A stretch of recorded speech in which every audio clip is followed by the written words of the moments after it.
Welcome to Beacon of Creation, a weekly podcast on game design through the lens of Magic the Gathering. I'm Tim. I'm Juliet. We've got another one of our challenge review episodes. This is where every month we give everyone in our community a challenge, design us a card, and then we look at those cards, talk about them, go deep on like the different aspects of those cards. What was our challenge for May? Our challenge for the month of May, as everyone knows about May, is that it's Swamps and Marshes Appreciation Month, which is the name of our design challenge, which the actual content is to design a land or a non-creature artifact that can produce black mana. And then we've got a pair of bonus points to go alongside that are totally optional, but sometimes help with a little bit of guidance. And the first is a cow and a bean. Give it an adventure, an omen, or a prepared spell. The difference between a cow and a bean is a bean can begin an adventure. The second bonus point is it takes two, that you could be happy to have this card in multiples.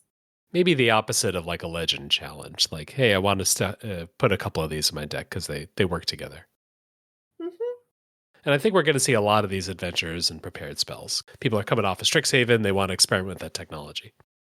Yeah. Adventures, omens, and prepared spells have really similar frame treatments and all represent here is a card and then here is another thing that is like a spell unto itself.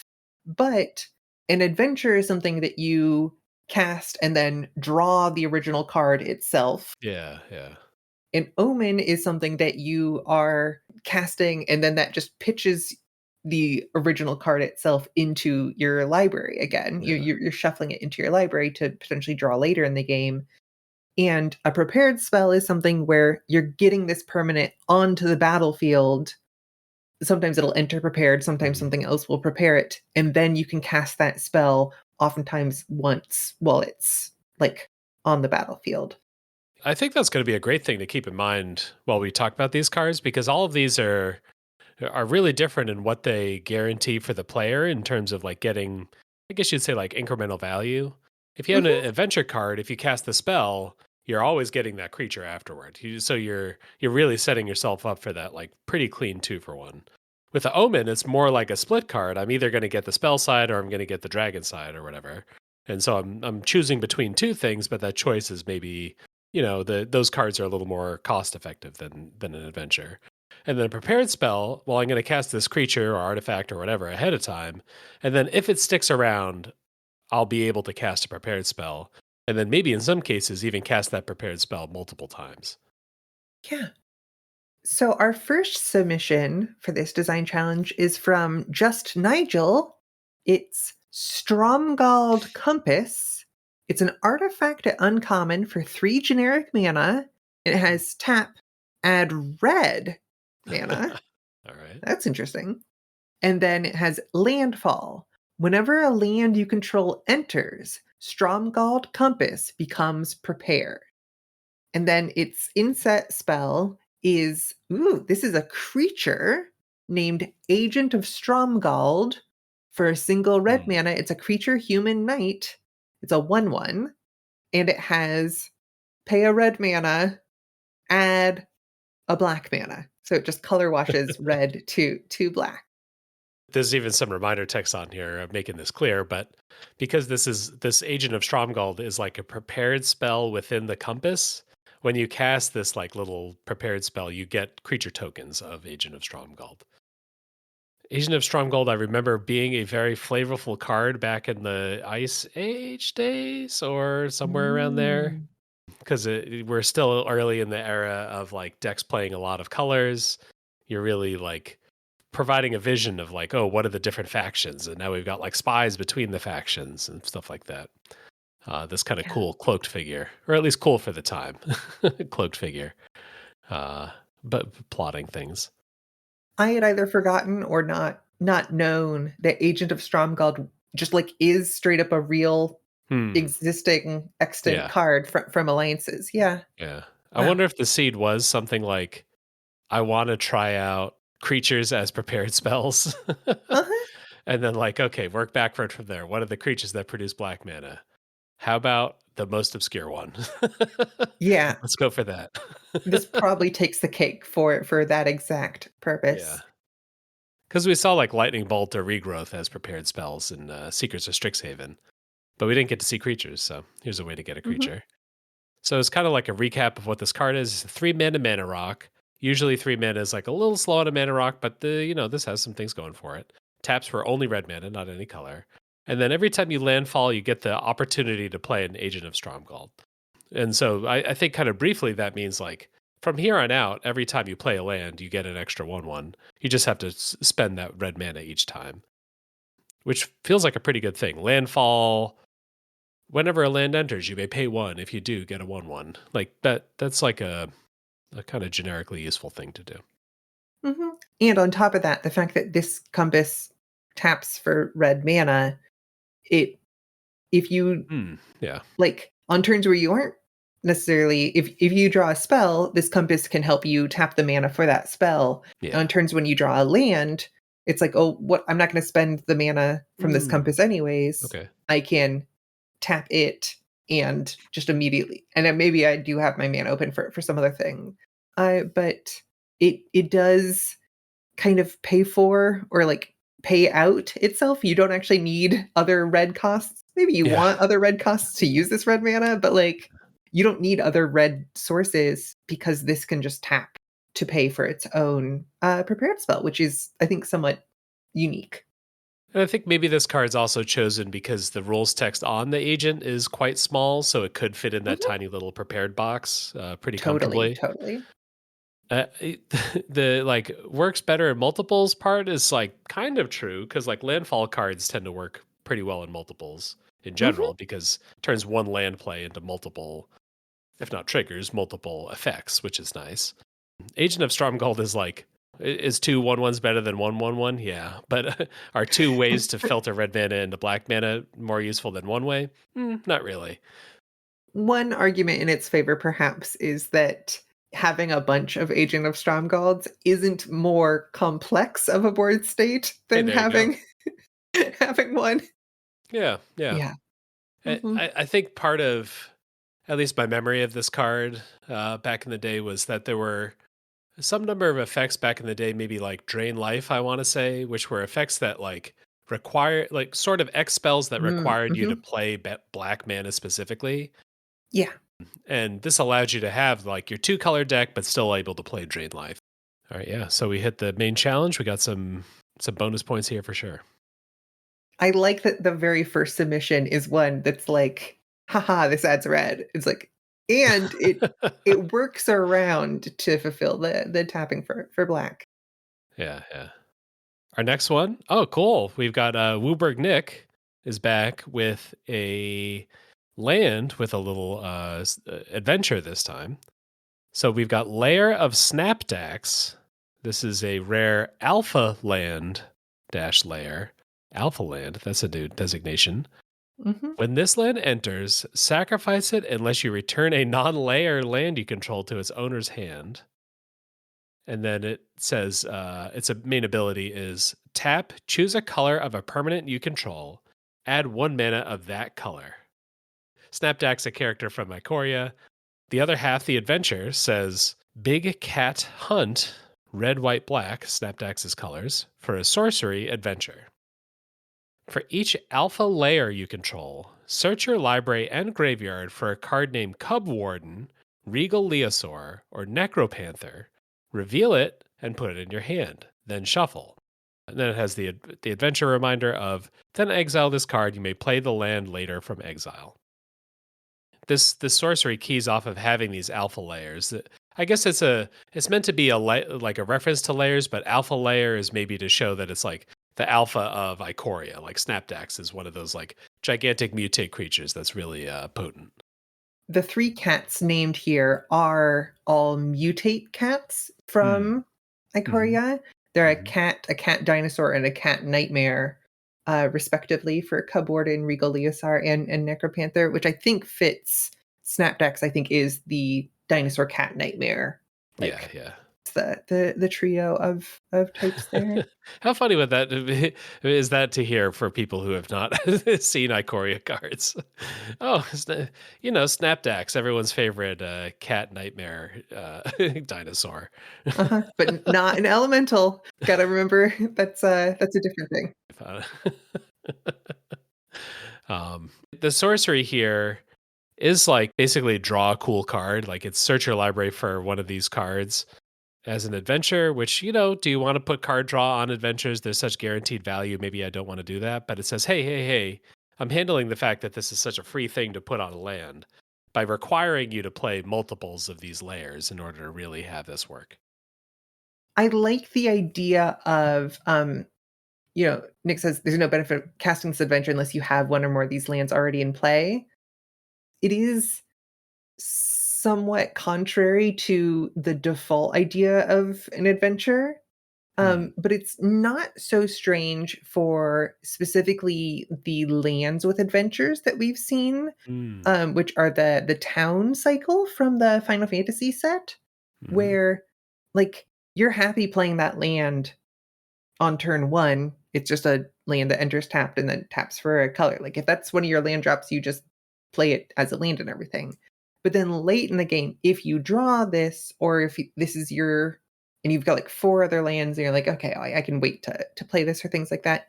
Then suddenly you have this spell, and then the fact that you can later play the land from exile is Hmm. fine, but not necessarily what you're like coming here for, if that makes sense.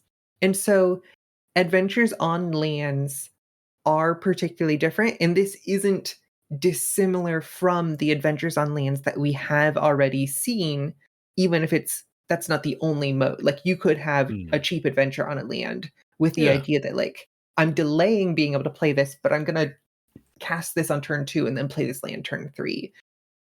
The original layers were like tri lands for invasion block, like the first kind of gold block.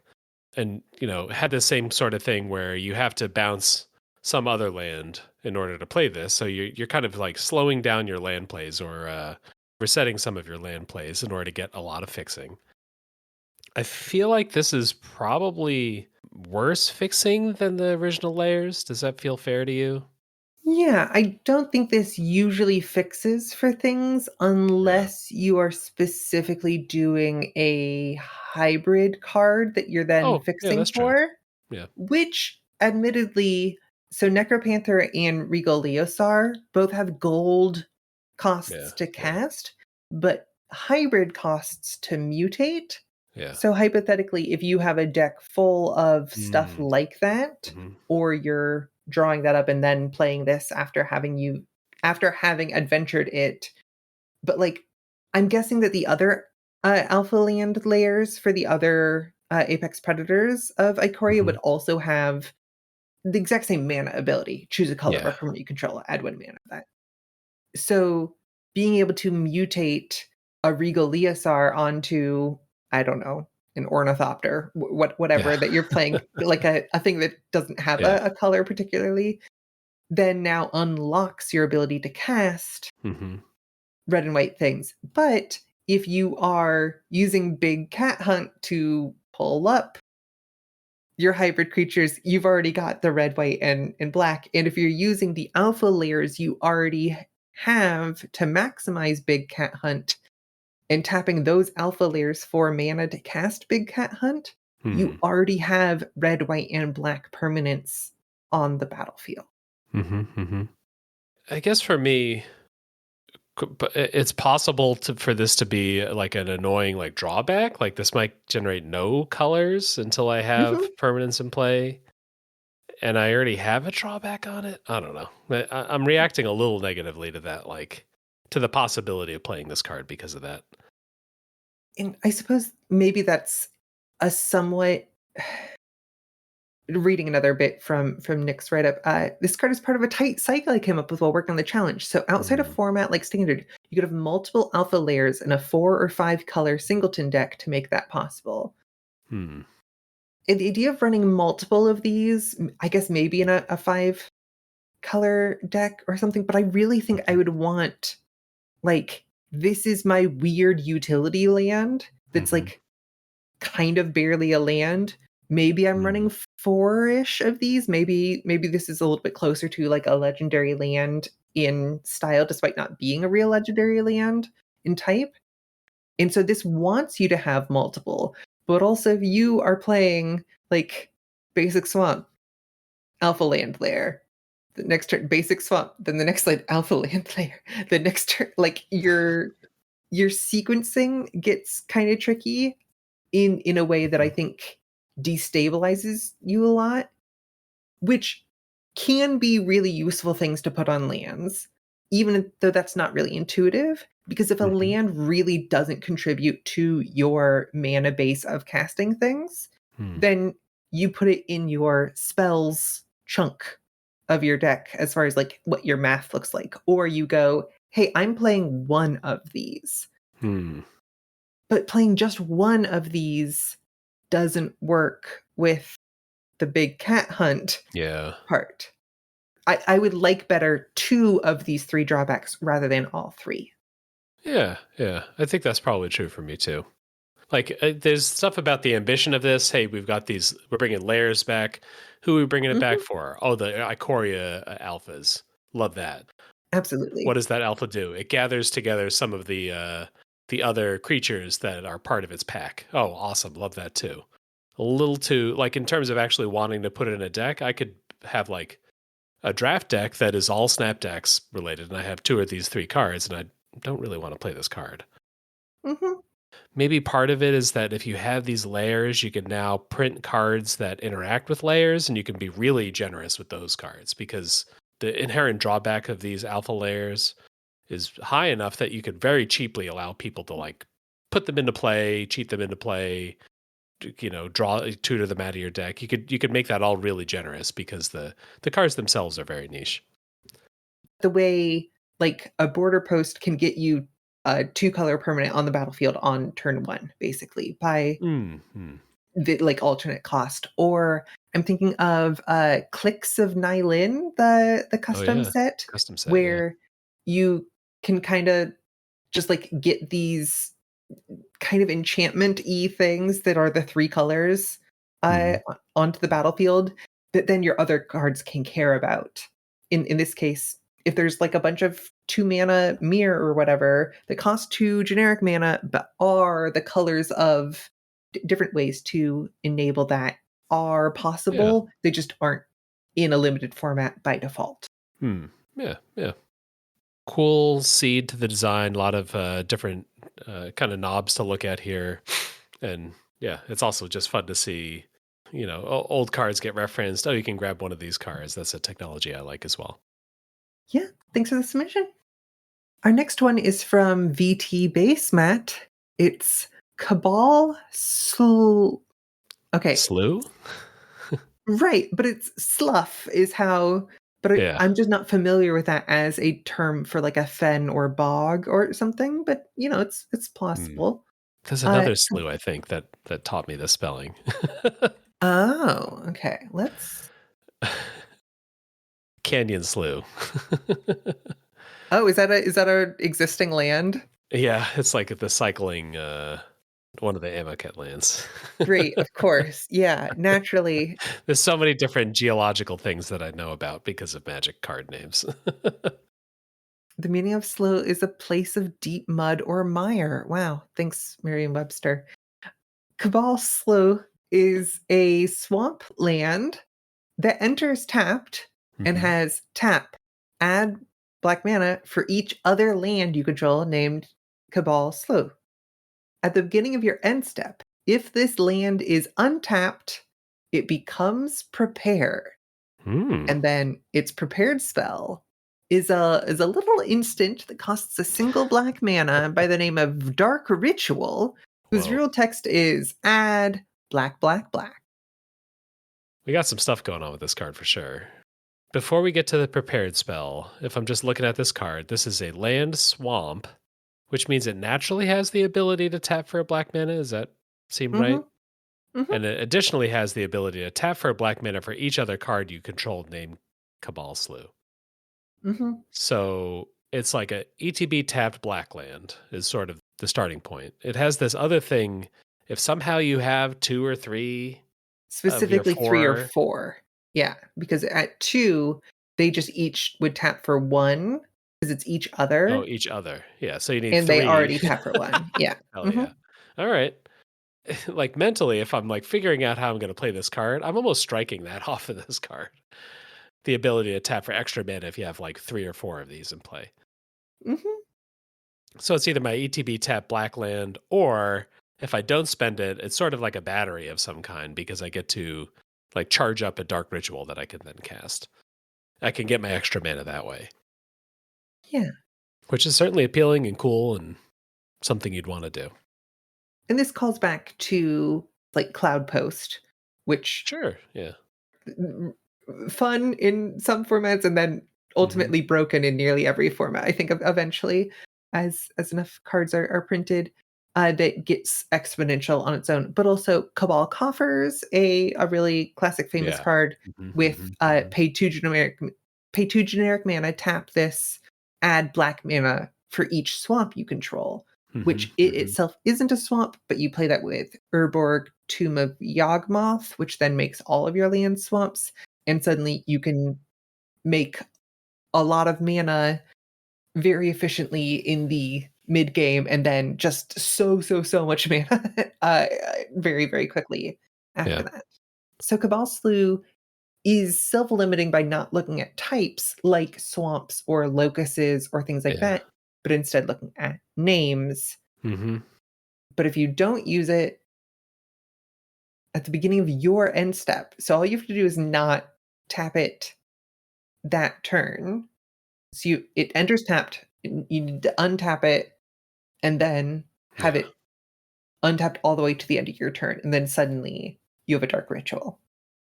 I guess it's in flavor to me for cultists to feel like they're becoming prepared, like they're laying dormant, and Mhm, then they're preparing their evil magic, and then in the future they'll be ready to do something especially evil.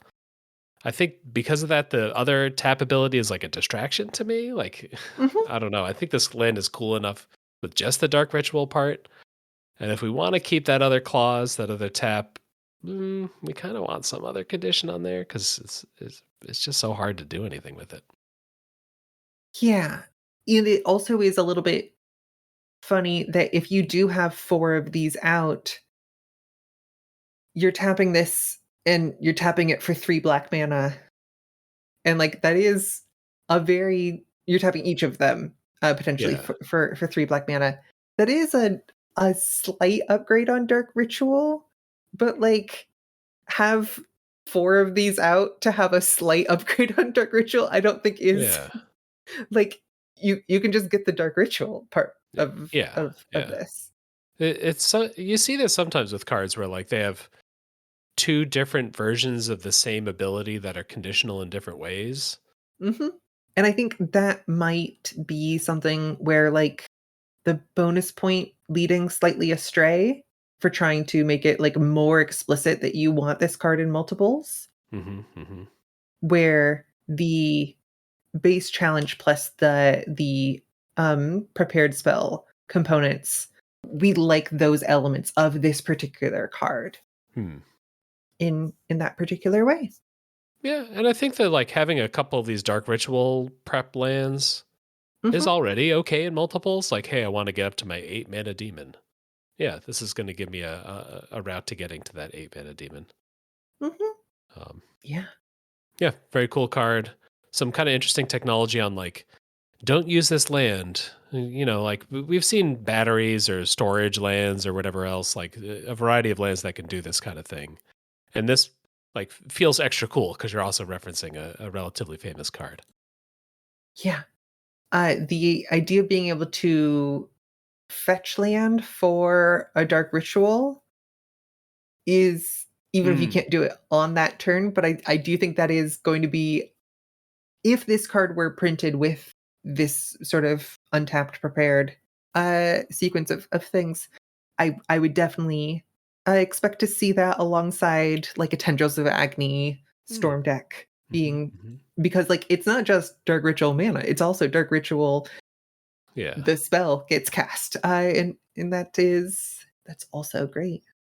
Yeah. Yeah. Trigger prowess or, other things like that. Storm things, yeah.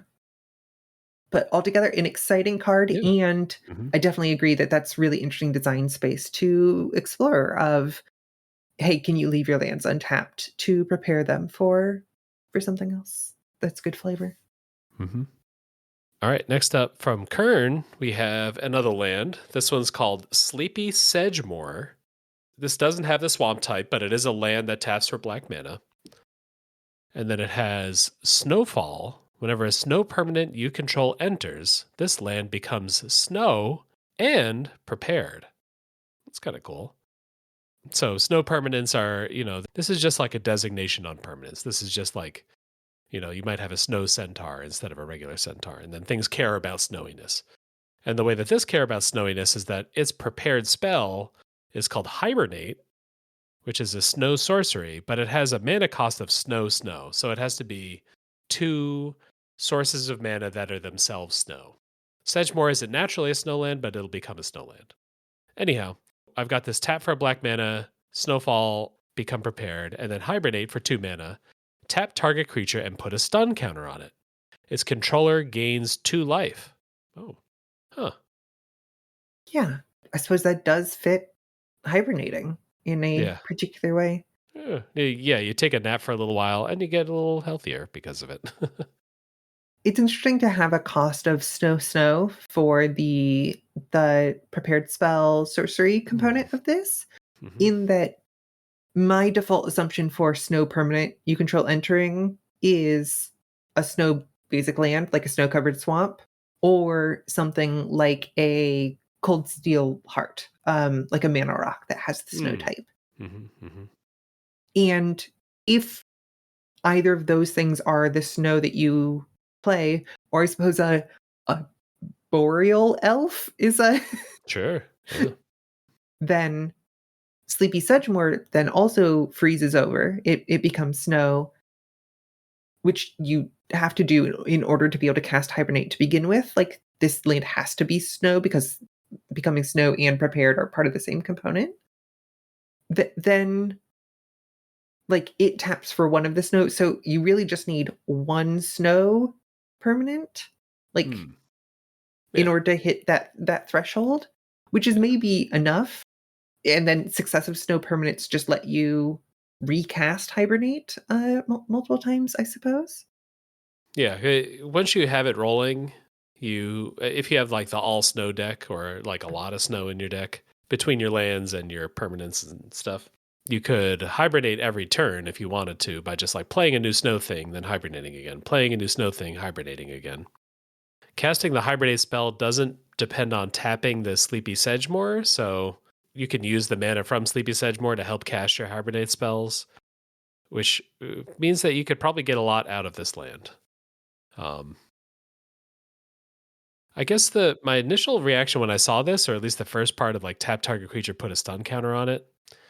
I guess are we saying that like being snow is enough to get like blue tap abilities onto a card? Because this doesn't feel black. Yeah, this feels like blue, or I could totally see that effect in like a mono white Oh yeah, non-creature sort of thing. totally fine. Like, Yep, yep, hey, yep. I'm gonna tap and stun you, and you gain some life. Sure, this is the normal kind of white trade for cheap removal sort of Hmm. idea. The thought that between like snow lands playing, or let's imagine you also have like some small like snow token generation, Hmm. or things like that, being able to hibernate at will every turn or even every other turn can like lock a creature out of the game. You're going to be gaining your opponent life, but like you're stunning it like each successive turn and everything.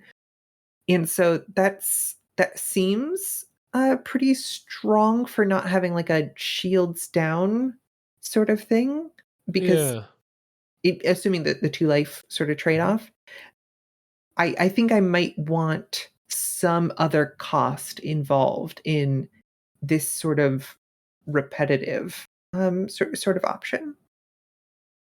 the idea here, so this doesn't enter tapped, so it's like kind of better than a basic most of the time. Mhm, mhm. And I think Kern is maybe aiming for having it be niche that you actually get anything out of that. Sure. Like you have to be playing a lot of snow and sources of snow mana, most notably. Because the like snowfall, this becomes snow is not itself like really an upside. It's do I have multiple snow permanents? Do I have some snow lands? Do I have other sort of snow stuff? And that's what's allowing me to get to have a land that's like in that deck much better than a basic.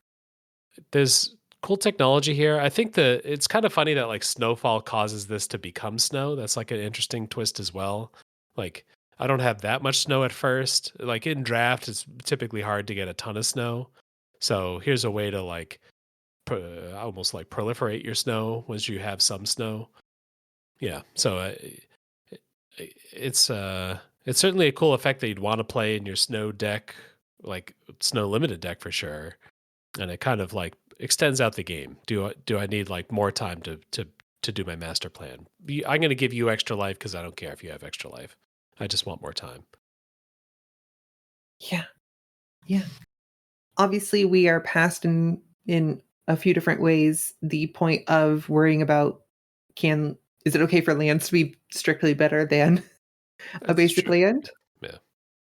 But, like, I do think the idea of I play Sleepy Sedgemoor 1, second Sleepy Sedgemoor or something, and then, like, a snow-covered Hmm. basic, and I suddenly have, like I haven't interrupted my mana sequencing No, at all, but no. I've just, like, drawn 2 cards. Hmm. I for lack of a better like, are those cards the most powerful cards in the game? No. No, but are they cards that interact with most decks in some way? Hmm. Yeah. And so that ability to do that without really needing to worry about other things and potentially Yeah. without needing to worry about other mana considerations, as long as you're like, I'm kind of mostly gonna be monocolor, and maybe that Yep. is the cost, but like I'm mostly monocolor. I'm a bunch of sleepy sedgemoors and snow-covered swamps. And I get this extra interaction without that cost is maybe okay because that's how we get stuff like Mm. Scred Red as a Yeah. I element think that in was certain appealing to formats. people. Yeah, for sure. Mhm. But is also Um, something to watch out for, especially if you had a whole cycle of these. yeah. I think the other piece about this in paper, having to keep track of not just the tap state, but like the prepared state of a land. I kind of want just my lands to be in like a little pile or like relatively, hidden. Mhm. This isn't just the activated ability of a land. This is like an activated ability of a land that's available sometimes. So I almost want to have this land like out in front so my opponent can see whether or not they have to care about this because this could swing a game having this ability locked and loaded. And it isn't exactly like an exhaust sort of thing. Keeping track of prepared has been inconsistent. Sometimes it's a Mhm. counter. Sometimes people just like say, "I'll remember that this is prepared," and you're like, "Oh, I hope so." And all those Yeah. things like get a little bit harder for land specifically compared to creatures. Yeah. Our next submission is from Cord, Destined Dragon's Lair. Hmm. It's another land lair, this time at rare, with when this land enters, sacrifice it unless you return a non-lair land you control to its owner's hand. Great. And then its mana producing ability is tap, add black or red. Hmm. Then it's, let's see here. It has an omen, which fits. We're talking about dragons. Yeah. Its omen is Winged Terror for 6 generic mana. It's a sorcery omen with create a 4/4 colorless dragon creature token with flying. Hmm. And then, of course, the omen text. Then shuffle this card into its owner's library. Hmm. All right, so we got another this layer text here, which is like the Mhm. slow down your mana development kind of land. So a decently steep drawback on the land. In exchange on this one, we only get 2 colors. Hey, 2 colors is still good though. And then in exchange for that, we have the option of instead casting a 6 mana get a dragon. So very split card feeling on this one. If we're talking about the omens from Tarkir Dragonstorm from last year, Mhm. omens that shuffle themselves in and are awesome to draw late are like kind of the, I don't know, par for the course in a certain way. Like my omen is kind of a little minor spell early, and then later when I redraw it, it's a dragon. But here, when I redraw it, it's a dragon that goes back in my deck and is a dragon again. That goes back in my deck and is a dragon again. So Mhm. it's funny that the omen creating a dragon like allows you to do that. In some self-decking, self-milling situation, allows you to set up for like almost like an omen loop of some kind. Yeah. If I have, you know, a few of these or we get to the late game, then most of my late game top decks are going to be Yeah, yeah, that's fair. winged terrors that then keep shuffling each time. So like that could be my top card again. Which this is one of the reasons I thought this could be an interesting challenge, specifically to think about the omen element alongside being happy to have a card in multiples, such that if I'm running multiple of just like a layer land, I'm like, I don't want to run multiple layers because they need to bounce non-layer lands. But Hmm. I do want a to be able to draw a land in the late game and just be like, actually, this is a dragon. This is like a modal DFC Hmm. almost. Hmm. And that specific way of that we were just like mentioning to kind of be a controlled top end, even if it's Hmm. not the most efficient, Yeah. most splashy thing. The I'm going to keep making dragons every turn and not decking myself. It is like a pretty neat thing if you can make the rest of your deck work, and this is kind of a in any long game, I'm going to win the inevitability, argument, Hmm. sort of way. I hadn't really thought that much about layers in general in the last, I don't know, 10 years of playing Magic. Uh-huh, And now this uh-huh. is like our second one that we're talking about in one day. Um, Absolutely. I've been kind of trying to process in my mind, like, when is it a huge drawback and when is it a medium drawback? Mhm, If I end up keeping like my two land hand, one of which is a layer, mm, in some ways it's like kind of a serious drawback, or at least it's a drawback in my ability to get up to 6 mana for sure.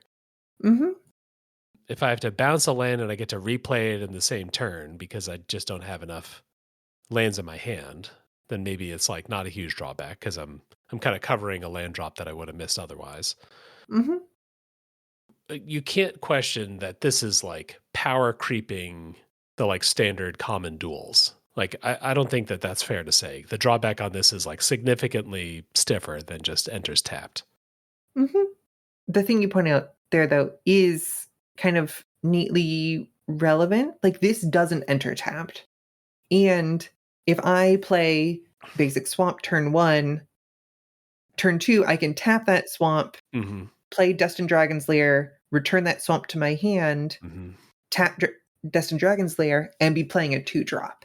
Which then I think does make, like, interesting, weird tension where maybe you do want your deck to be mostly, like, 1 and 2 mana interaction, Yeah. and then eventually you'll get to 6, Mm. like, one way or another, even if that's turn 8 or 9, Hmm. or later that you're at 6 mana. But then also, like, well, I kinda want Destined Dragon's Lair and a bunch of other lands so that I don't have to play Destined Dragon's Lair. Yeah. Where it will cost me. Yeah, yeah. It's a that's an interesting that's a riddle to answer when it Yeah. comes to both deck building and playing that Yeah. might be too much of a riddle to, say, make a limited format where this is a like, 5 Mm. or 10 card cycle that you expect to see a lot of. Yeah. I guess like I'm playing a two color limited deck. Do I want to play Destin's Dragon Slayer? It doesn't seem like a slam always put in every limited deck that is those colors. Mhm. And, like, maybe if I have a 2 mana gold card that like splashes red in Hmm. my black blue deck. And I'm like, well, Dust and Dragons Lair can, because even if I'm, playing this land on turn 4 or whatever, this gets me my red, but this won't help me cast like a Wooburg card. Hmm. The higher the mana cost on the gold card, the worse this is at fixing Hmm. for that gold card, Hmm. which is not usually how a lot of times fixing goes the other direction, Hmm. where the Hmm. higher the mana cost, the easier it is to cast a particular gold or multicolored card. Yeah. Yeah. I don't know if I should be taking into account the rarity. This says this is a rare, and like I'm bummed if this is my rare and my pack one pick one. Like Mhm. I don't know. And not every rare has to be like a slam limited super playable card, but yeah, this feels a little closer to uncommon to me in desirability at least. Yeah. I mean, Dragon's Lair, should we have more layers? Lair is super resonant. Layers and dragons all go together, so all the flavor there is cool though. In doing interesting new things, even if it would get polished into a different shape before being printed in a full cycle or full set. All right. Yeah, cool card. Thanks, Cord. Next up from Plumtree Chloe. We are really going deep on these. We're like an Yeah. hour in and we got 5 cards now. It's Prayer Candle, which is 2 colorless mana for a Kindred Artifact Cleric. This enters tapped and tap for white or black mana. And then it has an omen, Seek Aid, 1 and a hybrid white black, mill 5. You may put a cleric card milled this way into your hand. It's sort of like, do you want a mana rock? And if you don't want a mana rock, you can maybe go find a cleric. So, it cares about creature types in a cool way. It counts as a cleric. The candles count as a cleric, which I can kind of see. Yeah, so we've got this nice kind of split card of like, do you want extra mana or do you need it to find a card? Yeah. And I think specifically the note from Chloe here, intended as part of a common fixing cycle in a set that cares about creature types, probably Zendikar. And like Hmm. Zendikar, that makes sense. Clerics, of course, hitting the white and black sort of color pair has been a thing since early days of Magic, or Hmm. at least early multicolored days of Hmm. Magic and things like that.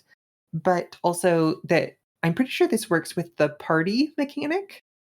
Your party consists of up to Oh. one each of cleric, rogue, warrior, and wizard.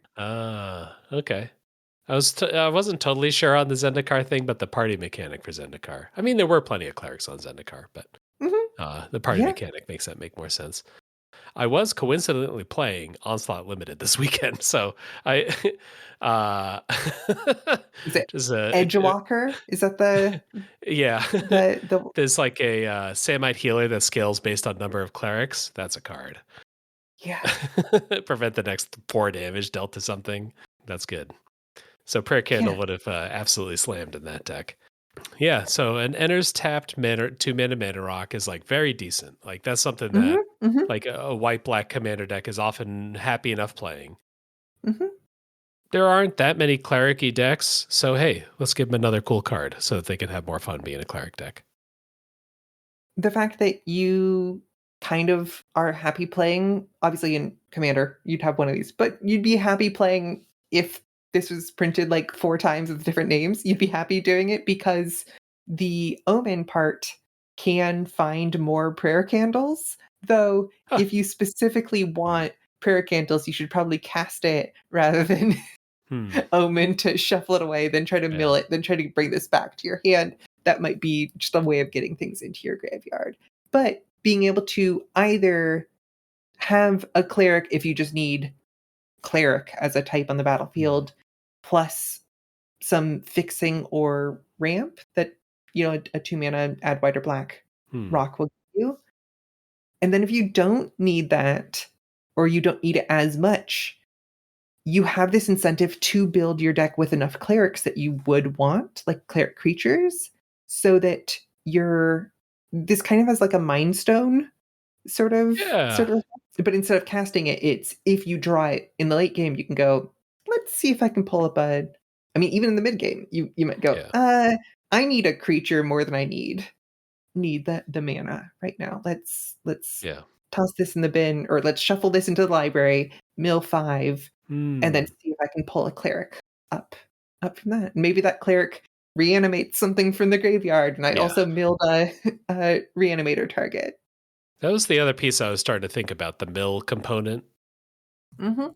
If we're saying, hey, this is a cycle, maybe a cycle of 5 cards or something like that, we kind of want it to be in a set where milling a lot is desirable to a lot of colors.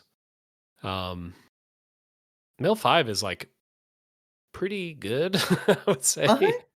And what are the formats where 5 different color pairs want to mill 5? Sure. Sure. I was starting to think of like what if Innistrad wasn't like about the core 5 monster types, but like Mhm. it's got those in the set, but we also have this like overlaid like creature type thing on top of it. We've got like Sure. rangers versus clerics versus warlocks versus something. I don't know. Yeah. Yeah. Uh, That yeah. makes sense. We have, like, I don't know, advisors. You've got the Oh, okay. town elders who Mm, are mm, trying to push back against the stuff, and then the Avacyn mhm. clergy, and then the Uvenwald, like, Yeah. Sapphic Rangers and all of that that sort of stuff. Sapphic Rangers. Yes. I If I saw this card, I don't know that I would anticipate that there is a, like, pay 2 generic mana for a Kindred Artifact warrior that is Oh. also a mana rock and mills 5 for a warrior, Mm, but mm. more maybe, and I could be wrong, maybe instead the warrior one Okay. is like an equipment sort of thing, and Yeah. that you have a cycle of Kindred Artifacts, but that they do a thing that fits that particular stuff, and maybe they do all find a card of their type in some way, but it's like, Oh, okay. "Hey, hit Mm. the opponent and you can find a thing," or, like, just different ways of approaching that. Specifically, also thinking from, like, a Zendikari, like, using little artifacts and Yeah. doodads and stuff. Yeah, that's probably true. It wouldn't be 5 milling cards. I do also wanna point out, I think there's a kind of fun thing in the specific idea of a prayer candle Mm. being something that counts as a Yeah. cleric, specifically in the idea of, like, a saint candle, right? Like, Oh. that you Oh, have a okay. candle in the, Yeah. effigy of a specific saint who you are, like, you're not praying to the candle, but Hmm. you're praying with the candle as a conduit to a divinity, and, like, the saint as, like, the cleric, as the priest, as the, like, the thing that connects you to the god, or to the divine power, or, I don't know, Emiria, or whatever. Mm. That would be, like, a decent argument for this kindred not just being like a, "This matters to clerics, but this counts as a cleric." Yeah. It maybe pulls it a little bit, pulls this card a little closer to the thing that Magic gets away from pretty often, which is the type artifact. Sure. Like, if you're talking about a candle that like is connected to the soul of a saint, that's an artifact. Like, that's like an artifact in like the I don't know, real world sort of sense, I guess. Mhm. And a cool card, certainly playable. Let's give clerics more stuff. I like it. Our next submission is from Dragon of Of the the West. West.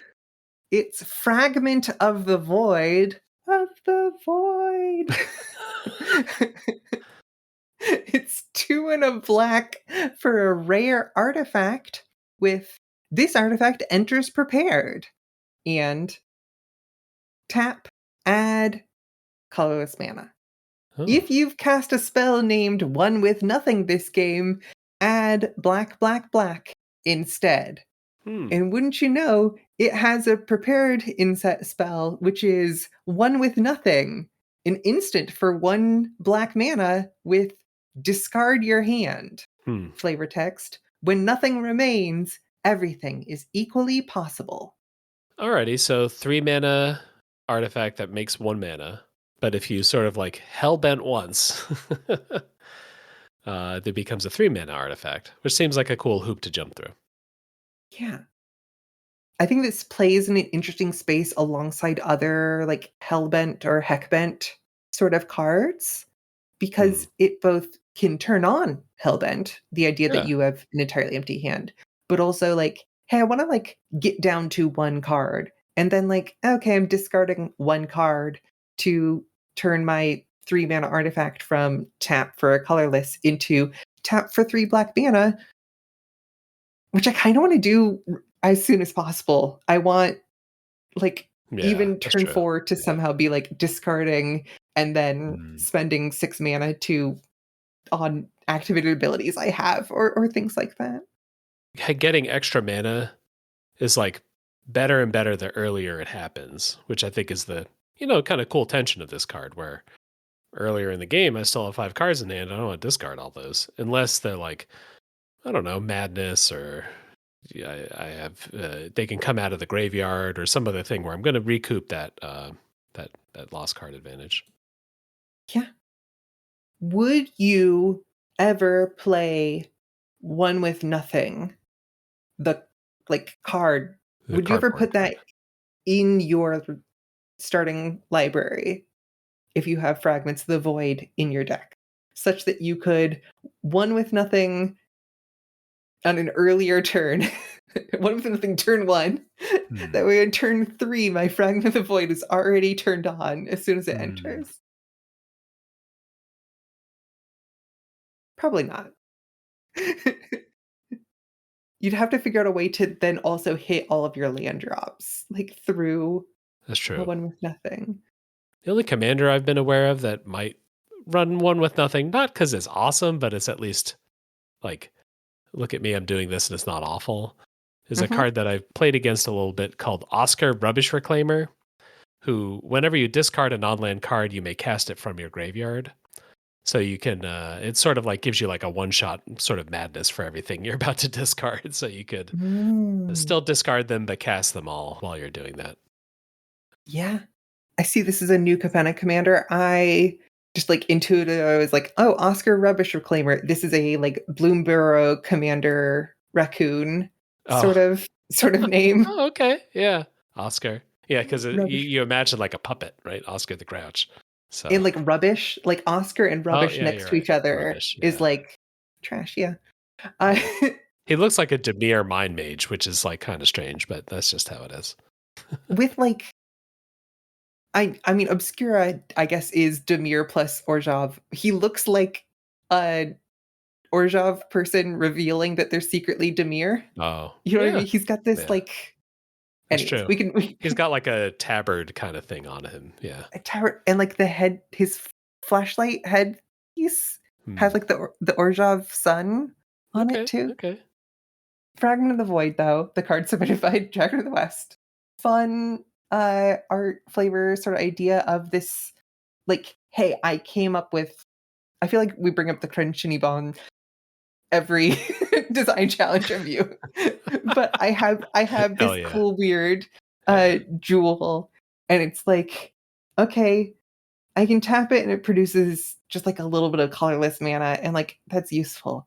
Hmm. But if I throw away everything I Hmm. know Hmm. or throw away everything I have, then suddenly this weird jewel, this weird fragment of the void, now it Hmm. taps for huge like that's all the mana that I spent to cast it. And it can do that every turn. This is so worth being one with nothing, with throwing away everything. I think that is a fun like flavor concept there to fit the mechanical very neat thing that's been pulled up here by having an existing card that's hard to get a Hmm. use for and saying, Hmm. "Hey, it's prepared. It's there waiting for you." Maybe it's like the feeling of reading one with nothing for the first time, but then also the hope of like, this isn't totally unplayable. you know, you read it and you're like, oh, this downside is humongous to actually make this work, but maybe I could do it. Mhm. This and some of the like VT base mats, the Cabal Slew, make me think more and more about like cards that say, "Hey, I'm just every card name Hmm. in like when cast or like on the, I'm a land that I don't have every card's abilities, but I do have Okay. every land's name. Hmm. If you somehow have like a muscle burst sort of situation where you have a spell that can count as one with nothing, Hmm. you don't need that to turn this card on, but it doesn't hurt to like turn 2. I play Yeah. a creature that says I also have the card name of every instant that's been printed. And then you're like, great, Fagner the Void. Next turn, of course, this is why I'm thinking about this is I've been thinking about stomping slabs a lot lately. The Oh. uh, stomping slabs, a morning tide card. Hmm. Let's see. It's I want to say it's 2 and a red. Yeah. Reveal the top 7 cards of your library, then put those cards on the bottom of your library in any order. If a card named Stomping Slabs was revealed this way, Stomping Slabs deals 7 damage to any target. So Hmm. it's a 3 mana spell that deals 7, but only if you already have another Stomping Slabs like to reveal, Hmm. and things that get to be like, and I'm named the other stuff. Maybe in the conspiracy space, wasn't there like Spy Kit or something? Didn't that Sure. a little bit of naming it? 'Cause something is all names. Well, instead of one with nothing, you are named with everything. Yeah, has all names of non-legendary creature cards in addition to its name. Yeah. We just need Yeah. that, but for I'm a creature, don't worry about it. Hmm. Maybe I'm like a elemental. I Okay. mean Oh, flux. I mean yeah. weird. Yeah. Uh, I have the name Yeah. of all instants and sorceries. Don't worry about Yeah. it. Yeah. That'll be Jason the next set. He'll, connect with the entire multiverse and then be all creatures all at the same time. The Mhm. ultimate clone. It's is it the diligent farmhand? I want to say. Oh, speaking of another card I played this weekend. Uh, which is a creature that says, "Hey, if I'm in a graveyard, my name is also Muscle Burst." Yeah. Having other names is a funny concept there. Mhm. All right, we got Of the West, Of the Void, but now it's time to move on to our new card. We've got Rexer 3, who sent in Blood Forge, which is black for an artifact. This artifact enters prepared. It has Grandeur. Discard another card named Blood Forge. This artifact becomes prepared. And then a deck can have any number of cards named Blood Forge. The other half is a prepared spell called Sacrifice. This is another reprint one. A black mana for an instant. As an additional cost to cast this spell, sacrifice a creature. Add an amount of black mana equal to the sacrificed creature's mana value. All right, so the just at its baseline, this is sort of I pay 2 black mana, then a third black mana, then sacrifice a creature and get a bunch of black mana. So I probably got to sacrifice like kind of a large creature, 4, 5, 6, 7 mana to get ahead. Sacrifice is that's a card from Alpha, Hmm. Hmm. right? Yeah. Grandeur is fun. We just saw Grandeur, much Yeah. like Prepared, Hmm. in Secrets of Strixhaven with the loose leaf page Yeah. as a Grandeur sort of thing. So this idea of I'm going to be a common with a bunch of stuff is that you can just play a whole bunch of these. Or at least I would be looking for dreadnought esque cards that have like, but no, dreadnought has a low mana value, doesn't it? Yeah. And So then 1 mana, 12/12 or whatever. Yeah. This is like you want a 12 mana 1/1 somehow. yeah, I guess evoke. I play Bloodforge. I exile the black cards from my hand, Hmm. and then also discard a another Bloodforge to prepare this. Hmm. You discard cards, and now I'm sacrificing the grief, and now I have 5 mana to cast something, some Yeah. other thing I have left in my hand. Maybe I don't know. Yeah. If we're reading this card kind of or trying to play with this card as is, Hmm. what is the kind of balance between I want just one of these in my deck because sacrifice is going to be explosive for me, or what this card seems to imply, have many cards with this name in my deck because you're going to want to do this over and over and over. Like where do you think the like play patterns of this card actually end up? I kind of wish we could somehow make this both prepared and, like, omen-y somehow. Mm. I wanna discard the other cards named Bloodforge and then just put those back in my deck so that, Mm. like, as I'm going, I'm just drawing more and more. Blood Forges are, like, more a higher percentile of the library that I've Mm. left or something, but that's not what this card currently is, and that would also be, like, tricky to try to figure out the wording of and Mhm. everything. You need creatures to that you can cheat on the battlefield or play normally. You need creatures that you'd want to sacrifice, I guess is a better way of putting it. Things Yeah. you'd want to spend to sacrifice mana on, blood forges on the battlefield, and blood forges in your hand. It's a lot of pieces, yeah. And potentially the, like, creature you wanna sacrifice, that oftentimes comes in, like, 2 pieces or something, like, here's a way Mm. to cheat something out, or I suppose, like, you could Overlord of the Baelmerk or things like that, where you're kind of putting the creature Mm. out onto the You're able to battlefield. put the creature, yeah, those like the impending ones, you're putting it on the battlefield for cheap, but it doesn't turn into a creature until later, so it's still relatively high cost. Yeah, but you couldn't sacrifice, like, a Oh, that's god true. Yeah. or that sort of thing because it's Mhm. just an enchantment during that phase. Mhm. It's very plausible for there to be some card that pairs neatly with this that isn't just, like, scornful egotist, I suppose. Yeah, yeah. I could just play sacrifice the the spell if I'm Yeah. in an old enough format where sacrifice is legal. Yeah, Tr sacrifice, like, in order to play that, I'm mostly thinking of commander, which is maybe not what this card is looking for. But like sacrifice itself is not such a high premium that I see it played all the time. I think you need to have like reasons, like triggers that trigger off of sacrificing things. I'm saying sacrifice, but like the Mhm. one that I'm aware of is there's like a Rakdos card that whenever you sack a permanent, you get a huge thing, right? Based on how big that thing is. So just the ability to say like I'm going to sacrifice something right now is really valuable to you because something else triggers off of sacrifice or death or whatever. Um, Now we're adding more steps to our combo, I guess, because Uh-huh. now we need Rakdos to be on the battlefield. We need a Blood Forge to be out. We need a creature to be out that's worth sacrificing. We need a spell that's worth casting in our hand with all that black mana. So, like, we're going up to 4 or 5 cards just to get the baseline value proposition working. I don't know. Yeah. I mean, It a sacrificial altar that lets you cast sacrifice over and over is an awesome starting point.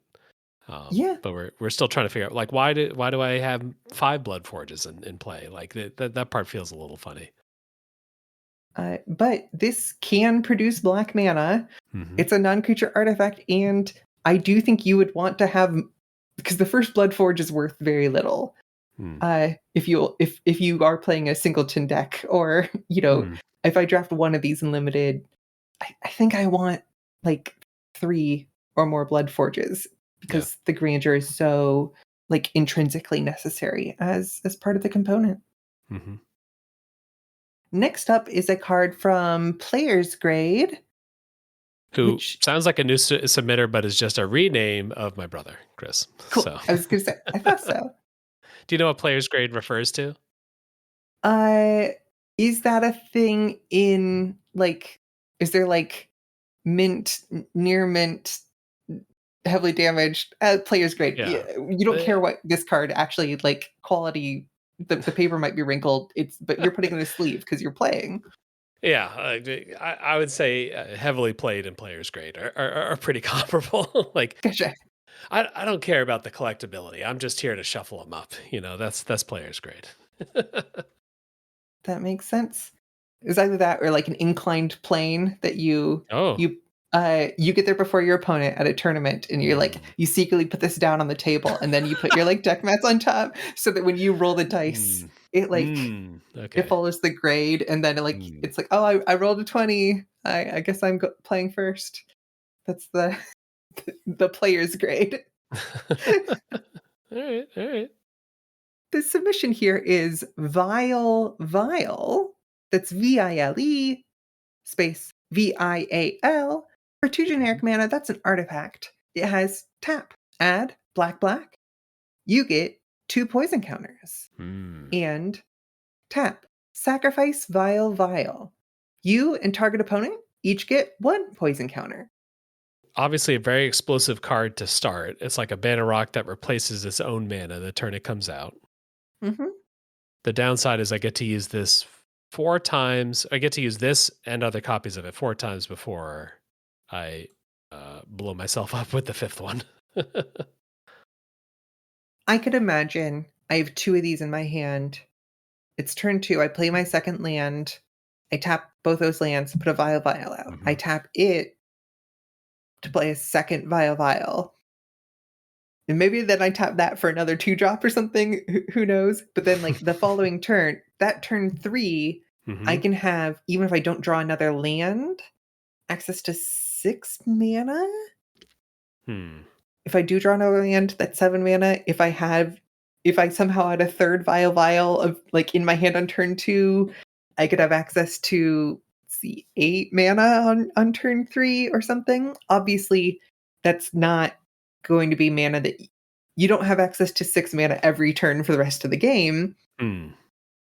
But as a equivalent of like a dark ritual sort of concept, or like a lotus or something like that. If you're like, hey, I'm going to activate a given one of these. The first one of these, I'm going to activate twice. The second one, I'm only going to activate once. I mean, that's an interesting kind of compelling sort of thing to think about the math of. And we've talked in a number of Design Challenge reviews about the trickiness of using self-poison as a cost. Yeah. I think specifically the second ability, sacrifice Vile, or tap and sacrifice Vile, you and target opponent each get 1 poison counter, is particularly interesting because that to me strongly implies the existence of proliferate in that given set or format. Yeah. So that you can get 1 poison counter on your opponent and then try to like proliferate that, slowly over time, or maybe alongside other things or whatever, either incidental or as the main focus, that you've got that as an extra option here. And if that's the case, then your opponent potentially also your opponent is also playing in a like limited format or constructed format or anything where they also have access to proliferate potentially. And then me going up to 6 poison counters or 8 matters a lot more if my opponent can have like, a dual 2 land that proliferates. is, spend 4 mana proliferate or spend 4 mana sacrifice this proliferate or like little things like that around. Yeah, this is a card that probably doesn't hit the like good in multiples thing, at least at a base. I guess you can always use it to get a poison counter on an opponent, but I do not want to be tapping 2 of these very much. I mean, if my deck is just entirely full of Vile Viles, I do think I win pretty well by just like... And I have some other way to poison, yeah. But like if I just cast 10 of these, then... They take both you and me out. Oh wait, no, but I also get the poison counter. Oh yeah. That's such a good point. You really do want this not to be your only source of opponent poisoning. I was forgetting the U part because I was... I think at its base, this card is like Vintage Cube level, like the amount of mana that it can produce. And that it wears off after 4 turns is like totally permissible in Vintage Cube, like a totally reasonable drawback. Like I'm here for a good time, not a long time in that kind of format.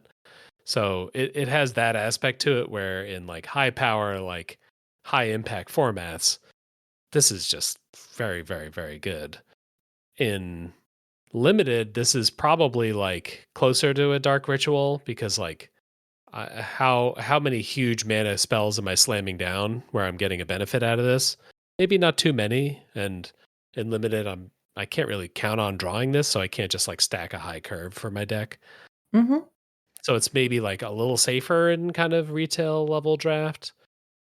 Yeah. And then in like Commander or something, it's kind of funky because it like goes dead relatively early in a game. Maybe in a super competitive game it'd be good, but in a not competitive game, it's like the drawback actually matters quite a bit. So maybe it's a little more fair in something like Commander. There's a funny thing around Commander, I feel like, Mm. where some Commander groups are, like, mostly playing with the same people Yeah. week to week, game to game, week to Mhm. week, etcetera, and so if you have something that, like, has a glaring, obvious weakness that maybe people didn't deck build for originally, th they can figure out some way to get proliferate or poison or something like that in the same way that, like, okay, I'm gonna start having more graveyard hate if I'm gonna be like dredged out Mm. in earlier things or things like that. Yeah. Cool card. Thanks for sending it in, Chris. I know that you are interested in getting some poison going, so here's a way to do it. Absolutely. All right, our last one for this week is going to be from Patsune Biku, aka Pat. Um, what's the B? Is the B part the popcorn thing? Like, why is Yeah, it not so Patsune Biku? yeah, Popcorn Okay. has been doing, bees that are they're Okay. 1/1 white insect tokens that I think they may or may not have flying, but they can't attack and block on their own. Mm, mm. And as a result, you can make them in larger number.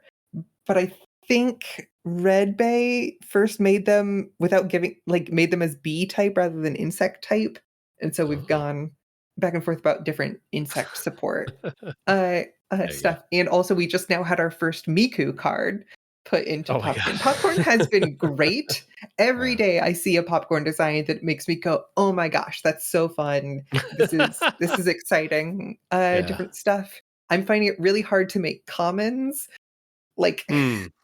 it's like, "Well, I don't have to make commons. This isn't you make the pack. This is like Yeah. a cube, right?" All Uh, right. Very brief aside, yesterday I made a card that lets you take up to 4 extra turns, and I'm Oh. like, "This could be a common, right?" Hmm. Those turns end after your beginning phase, like, you don't they aren't combat step turns, you know? Hmm. And after the draw step. Interesting. Okay. Yeah. Yeah.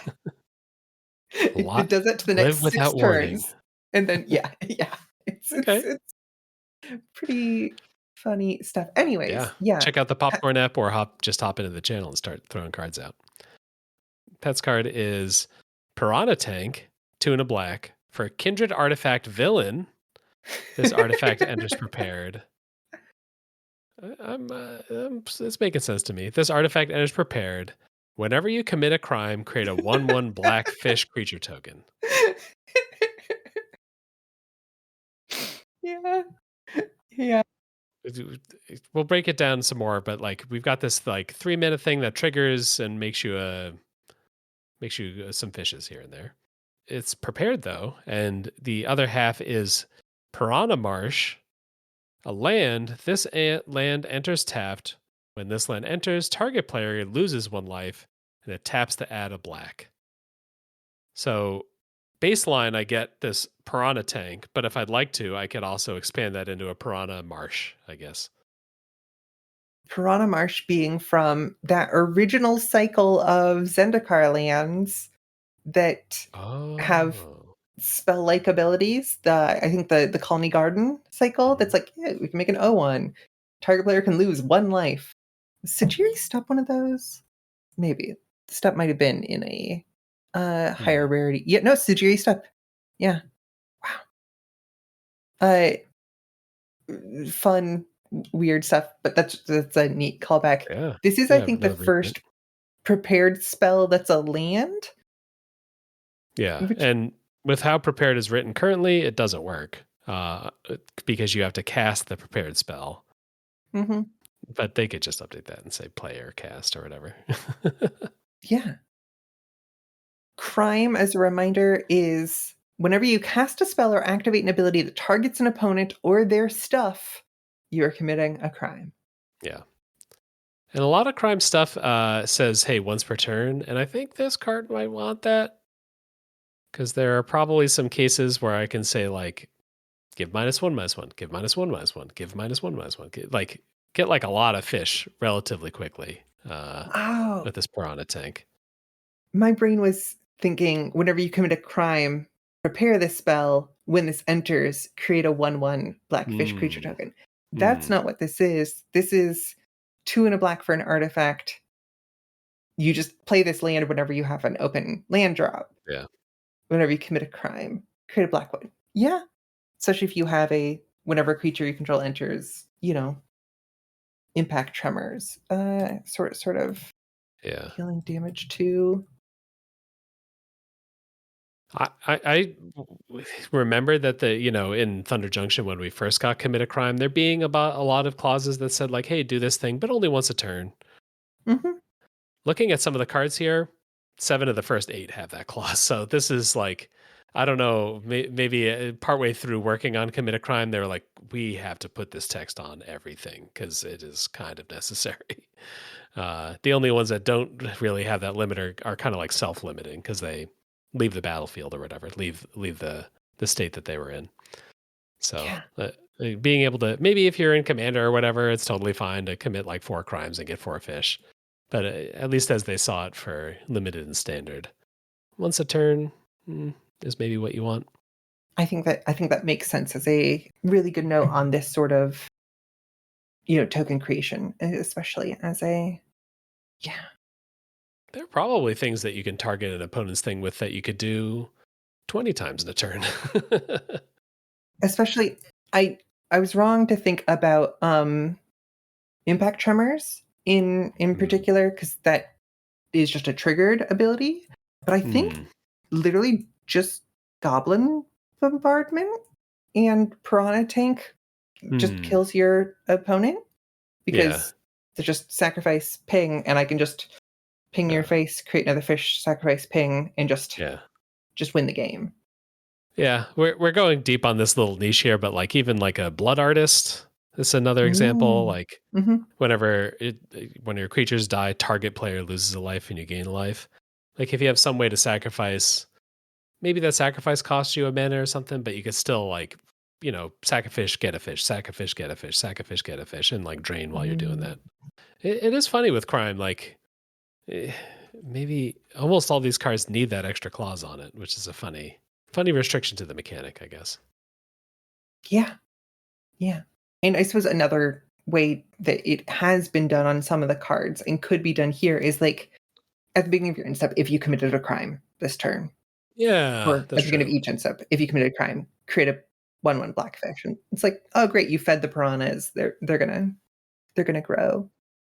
That even enhances the Shark Tank flavor of it, Mhm, where right when the hero lands in the pool, they don't immediately get bitten. But like they start to smell blood a little bit, and then they look around, and then the fish are starting to get enticed. So like the fish being a little bit delayed is even, I think, part of the piranha flavor in some ways. So very cool top-down reference, the piranha tank, like the Doctor Evil, Doctor No kind of like James Bond villain thing. mhm, Is the Piranha Tank itself a villain? It's got Kindred Artifact villain, kind of. So it kind of fits that like Kindred test of like that you had with the candle, where we're saying like, is it really itself count? Like if I have 3 villains, should a Piranha Tank be one of them? Kind of, yeah. Like it is kind of mhm. a villain. If there was a henchman type, I think it would count as the well, I think villain counts Hmm. for those. Mm-hmm. Kindred Artifact trap. Can we do that? Yeah, I mean, kindred borrowing the instant and sorcery type, Yeah. yeah. That'd be Yeah. we're back to can this permanent have the name of a instant or sorcery? Yeah. How do you feel about the "and here's a free land" token that you can play Yeah. from the spell? How good is that compared to it just tapping for a black mana? I think is what I'm trying to think through. If it just tap for a black mana, it doesn't use my land play for turn, whereas this uses my land play. But otherwise, they're pretty close. I guess this Marsh specifically like synergizes with committing a crime because Mhm, I get to play it when it enters. Target player loses a life, so I get one kind of free fish or free trigger off of that. mhm. I think the piranha tank is such a cool concept that like the flavor level there was like in the A plus tier for me, and that a piranha tank lets you then have a piranha marsh. Like it downgraded my flavor ranking from like a A plus to like a minus because like why does it turn into a marsh? I don't know, but it turns into a marsh because that's an existing magic card. Yeah, that does synergize with the crime. Yeah, I do Yeah, think I would agree that there's a bit of a hat on a hat, yeah, yeah. as the saying goes there. But yeah, All right, yeah, cool card, cool submission. Um, when we get our James Bond set, sorry. yeah, yeah. Oh, hey, Tim, who's your Bond of the week? No, we can move on from who you would cast as James Bond. Lots of great submissions. We're gonna do this in two parts, Okay. much like most of these submissions are cards Hmm. in two parts. That's part of having the Hey, there you the go. inset spell. Yeah. I think the clear favorite for me is the prayer candle. That one is Mhm. like mechanically flavor, just like on another level this week. I think that's definitely my number one pick. And I think I agree with you. I think that's Yeah, my it's that's just the champ. also the one I would go with. I think I like the tech. My favorite tech Oh, of the episode ooh, is the keeping your lands untapped to mm, prepare them to yeah, cast a spell from that's a great call B2 out. basements. Cabal Slow. And who knew this was actually a reprint award of the week goes to Agent of Stromgold from Stromgold Compass. Yeah, absolutely. Well, Tim, don't you know the end of one design challenge review mm, episode marks the beginning of another? all right. Tim, how familiar are you with the Aeneid? Uh, not really. It's like Troy. Is that in the Aeneid? Yeah, That's it. it That's as is. much as I got. Uh-huh. It is about and like Troy.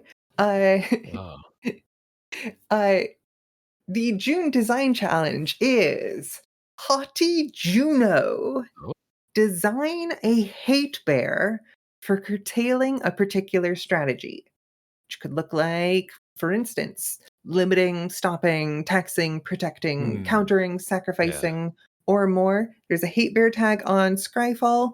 They are usually 2 mana and usually 2/2s, but you yeah. can take a look at the hate bears that have existed and kind of how those exceptions fit in. Does like Juno come into the story and say, "You in particular have a hard life"? Is that is that why we've got Haughty Juno?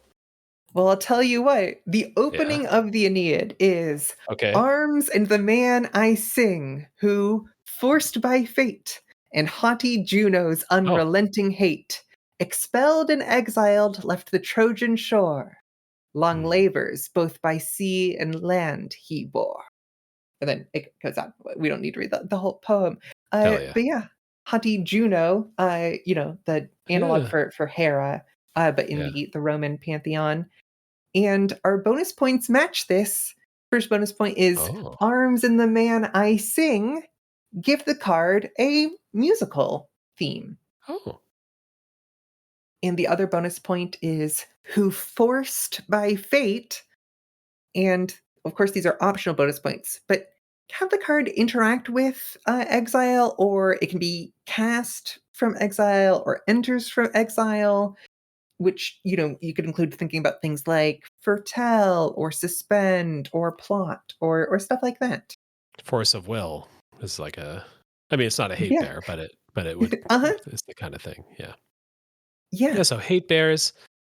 We haven't had a lot of these because a lot of, I guess in general, a lot of the cards that people want to design and submit are sort of things that set up a strategy for yourself. Like, I'm going to Mhm. reward myself for committing crimes. I'm going to reward myself for packing a lot of the same artifact in my deck.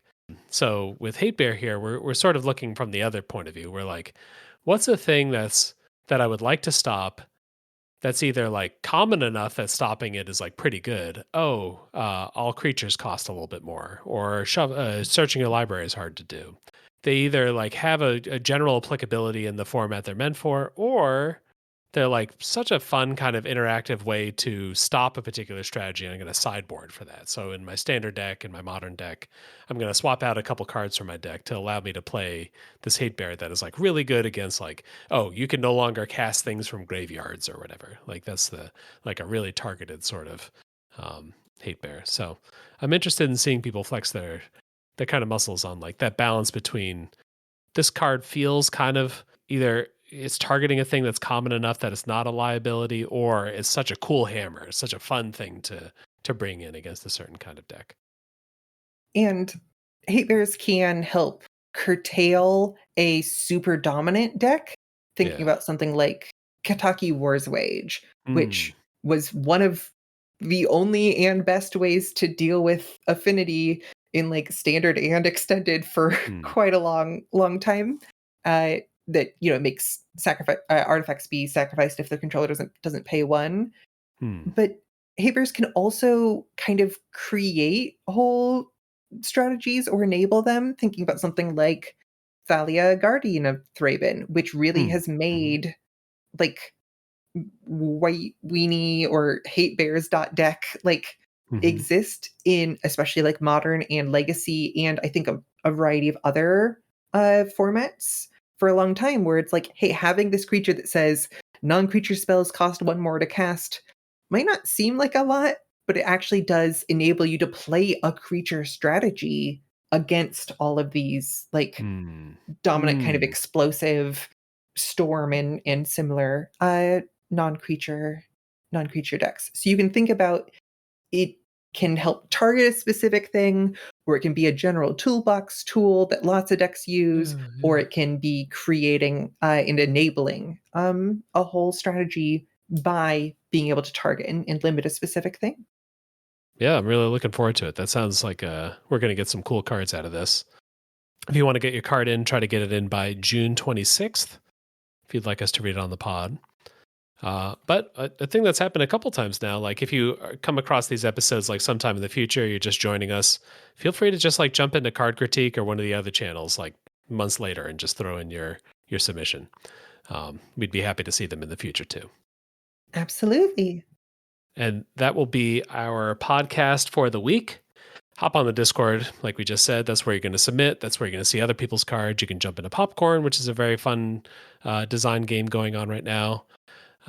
Yeah, so make sure to jump into Discord. And you can also head to beaconofcreation.com if you want to see all the pictures for these cards to follow along. Yeah, so those are the main ways to participate with us. Do you have anything else you want to tell people about? Go look into your local wetlands. Oh, Go take a nature walk. I ooh, bet there's one mm, nearby that you could go see and learn cool new things. It's let's celebrate Swamps and Marshes Appreciation Month. You know what I mean? there we go. Mm, School's over for a little bit. Let's go. We don't mm. even have to go to a big zoo or whatever. I bet there's a little nature path I don't know somewhere what my nearest marsh even nearby. is. I'm so disconnected from the swamps and marshes community right now in my local area. Alrighty. Well, that sounds great. If you want to find either of us, we'd love to talk to you. Hop on Discord to find us there. And most of all, everyone, thank you once again for listening. And always remember, solidarity forever.